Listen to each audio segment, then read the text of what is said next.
আল্লাহর নবীর সবচেয়ে আদরের দুলালি হযরতে ফাতেমা রাদিয়াল্লাহু তাআলা আনহা জান্নাতের সরদারিনী। উনিও যদি ইচ্ছা করতেন পৃথিবীতে সারা কিয়ামত পর্যন্ত থাকতে পারতেন, কিন্তু আল্লাহ রাখেন নাই, অথবা তিনি থাকেন নাই। ঠিক তো? সেই ফাতেমা রাদিয়াল্লাহু তাআলা আনহা একটা সময় ঘরের ভিতরে রয়েছে ঘুমন্ত অবস্থায়। ওই ঘুমের ভিতরে আল্লাহ নবী মানবতার মুক্তির সনদ মুহাম্মদুর রাসূলুল্লাহ সাল্লাল্লাহু আলাইহি ওয়াসাল্লাম, একটু সবাই জবান থেকে বলেন সাল্লাল্লাহু আলাইহি ওয়াসাল্লাম। আল্লাহ নবী স্বপ্নের ভিতরে এসে কথোপকথন হচ্ছে। হযরতে ফাতেমা রাদিয়াল্লাহু তাআলা আনহা লেখেন, নবীজি ঘরের ভিতরে যেন কি খুঁজতেছে, তালাশ করতেছে, স্বপ্নের ভিতরে হচ্ছে। কিন্তু এবার ফাতেমা রাদিয়াল্লাহু তাআলা আনহা জিজ্ঞাসা করেন, আব্বা আপনি কি কিছু খোঁজেন নাকি? নবীজি স্বপ্নের ভিতরে বলে, ফাতেমা অবশ্য আমি কিছু খুঁজি, তবে কোনো জিনিসপত্র নয়, আমি খুঁজতেছি তোমাকেই, আমি খুঁজতেছি ফাতেমা। বলে, আব্বা কি জন্য খোঁজেন? বলে, ও ফাতেমা তোমাকে একটা সংবাদ দেওয়ার জন্য আসছি। আজকে তুমি রোজা রাখবা, সেহরি খাবা হযরতে আলীর সঙ্গে, আর ইফতার করবা আমি নবী মুহাম্মদ আমার সঙ্গে জান্নাতের দস্তরখানে। কথাটা কি হলো? সেহরি খাবা আলীর সঙ্গে আর ইফতার করবা আমার সঙ্গে তুমি জান্নাতি দস্তরখানে, অর্থাৎ আগামীকালই তোমার ইন্তেকাল হয়ে যাবে। এটা কি না? হযরতে ফাতেমা রাদিয়াল্লাহু তাআলা আনহা কিতাবের ভিতরে আসছে, হযরতে ফাতেমা রাদিয়াল্লাহু তাআলা আনহা সকাল বেলায় উঠে নামাজ পড়ে, উনি ইশরাকের নামাজ পড়ে। কিন্তু ইশরাকের নামাজ আজকে পড়তেছেন না। অনেকখানি আটা গুলাইছে, ঘরগুলো ঝাড়ু দিয়েছে, অনেকগুলো কাপড় চোপড়গুলো ভিজাইছে, সবগুলো ভিজাই পরিষ্কার করতেছে। হযরত আলী রাদিয়াল্লাহু তাআলা আনহু মসজিদে নববী থেকে নামাজ শেষ করে যখন বাসায় ফিরছে, দেখে হযরতে ফাতেমা রাদিয়াল্লাহু তাআলা আনহা যায় নামাজে নাই।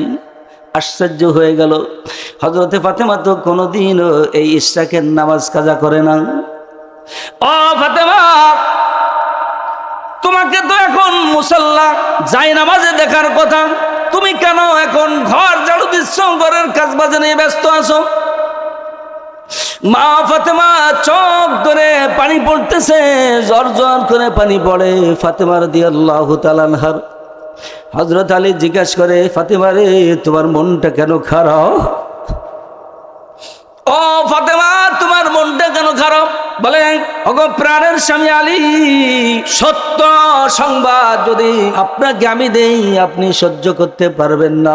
বলে, কি ঘটনা, কি ঘটনা, কি বলতে চাও, কি সংবাদ তুমি দিতে চাও? বলে, ঘটনা হলো এই, আব্বাজান স্বপ্নের ভিতরে আমাকে এই সংবাদ দিয়েছে, সেহরি তোমার সঙ্গে খেয়েছি, কিন্তু ইফতার খাওয়া লাগবে আমার আব্বার সঙ্গে জান্নাতি দস্তরখানে।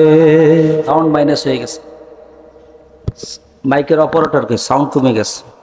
না পারলে হাত দেন না, আপনি যদি না বোঝেন হাত দেন না, যিনি অপারেটর তাকে দিয়ে করা। সম্মানিত ভাইয়েরা আমার, এবার আল্লাহর নবী স্বপ্নের ভিতরে যেটা দেখাইছে, হযরতে ফাতেমা রাদিয়াল্লাহু তাআলা আনহা আলীর কাছে যখন বলতেছে, ইত্তু বছরে হাসান এবং হুসাইন রাদিয়াল্লাহু তাআলা আনহুমা দুইজন এসে তখন হাজির হয়ে গেল।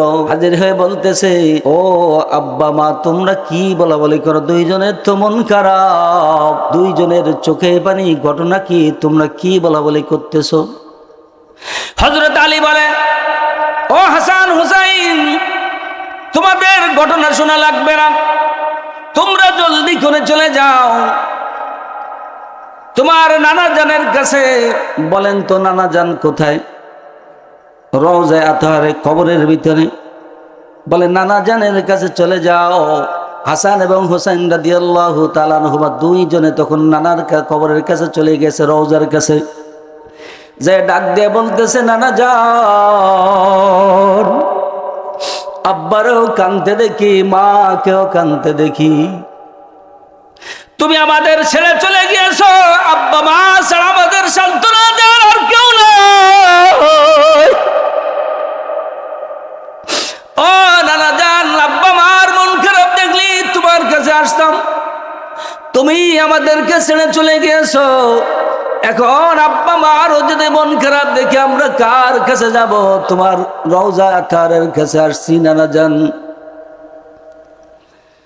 ওইখানে নানার সঙ্গে নাতিদের একটা কথোপকথন হচ্ছে। পাশের মানুষগুলো রওজা মোবারক জিয়ারত করতেছে, তারা কিন্তু ভাষা বুঝতেছে না। নিয়ামে আশিকে মাশুক চিরঞ্জিস কিরামান কাতিবিন রাহাম খবর নিস্ত। মাওলার সঙ্গে দিদার যখন হয়ে যায় কিরামান কাতিবিন, তখন কিন্তু সেই খবর রাখে না। হাসান হুসাইন নানার সঙ্গে কথোপকথন হচ্ছে, পাশের মানুষ বুঝতেছে না। এক পর্যায়ে নবীজি ডাক দিয়ে বললেন, ও হাসান ও হুসাইন, সময় বেশি নাই, যদি আব্বা মার আদর পেতে চাও, বিশেষ করে তোমাদের মার আদর যদি পেতে চাও, রওজার কাছে বেশি সময় আর কাটায় না। তোমাদের মা আর পৃথিবীতে বেশি সময় থাকবে না, জলদি করে মায়ের কাছে চলে যাও। হাসান হুসাইন দৌড়ে চলে গেছে মায়ের কাছে, আব্বার কাছে। যাইয়া দেখেন স্বামী স্ত্রী কথোপকথন হচ্ছে। দুই ভাইটি একটু দূরে দাঁড়াইছে। হযরতে ফাতেমা রাদিয়াল্লাহু তাআলা আনহা হযরত আলীর কাছে বলতেছে, প্রাণের স্বামী, আমি স্ত্রী হিসেবে আপনার খেদমত ঠিক মতন করতে পারি নাই। কিয়ামতের কঠিন মহাশরের ময়দানে আপনি যেন আমাকে কোনো রকমের দোষারোপ করিয়েন না, তাহলে আমার আব্বা জান সাইয়্যিদুল মুরসালিন হাসরের ময়দানে লজ্জিত হয়ে যাবে। আপনি যদি আমার বিরুদ্ধে কোনো অভিযোগ করেন, আপনার খেদমত আমি ঠিক মতন করতে পারি নাই, স্বামী হিসাবে যতটুকু করার দরকার ততটুকু হয়তো বা পারি নাই, কিন্তু যদি আপনি কিয়ামতের দিন আমার বিরুদ্ধে আপনি যদি কোনো অভিযোগ করেন, স্বয়ং আল্লাহর নবী হাসরের ময়দানে লজ্জিত হয়ে যাবে যে নবীর মেয়ে ফাতেমা তার স্বামীর খেদমতটা করে নাই। হযরত আলী তখন চোখের পানি ফেলে দিয়ে বললেন, ও ফাতেমা, উল্টা কথা কেন বলো? আমি তো বরং, তুমি নবীর মেয়ে, আমি আলী একজন গরিব মানুষ, তোমাকে 3 বেলা আমি খাবার জোগাড় করে দিতে পারি নাই, 3 বেলা তোমার পেটের খাবারটা জোগাড় করতে পারি না, ভালো একটা কাপড় আমি কিনে দিতে পারি নাই, ভালো একটা পোশাক তোমাকে পরাইতে পারি নাই, বরং তুমি আমার বিরুদ্ধে কিয়ামতের ময়দানে আমার বিরুদ্ধে কোনো নালিশ করিও না। দেখেন স্বামী স্ত্রীর কি মোহাব্বত, কি ভালোবাসা, একজন আরেকজনের প্রতি কোনো দাবি নেই, একজন আরেকজনের প্রতি ক্ষমা চেয়ে নিচ্ছে। আর আমাদের দেশের নারীরা পুরুষরা স্বামীগুলোর নামে সবগুলো কিন্তু আসামি। আর স্ত্রী, এমন স্ত্রী আছে আপনাদের এলাকায় নাই, অনেক জায়গার অধিকাংশ স্ত্রীগুলো স্ত্রী নয়, বরং একটা একটা ঘরের ভিতরে দাজ্জাল মার্কা মহিলা, ঠিক কিনা? হযরতে ফাতেমার মতন যদি স্ত্রী হওয়া যায়, পুত্রবধূ যদি হওয়া যায়, ঘরের মহিলা যদি হওয়া যায়, জান্নাতের সরদারিনী মা ফাতেমা হবে।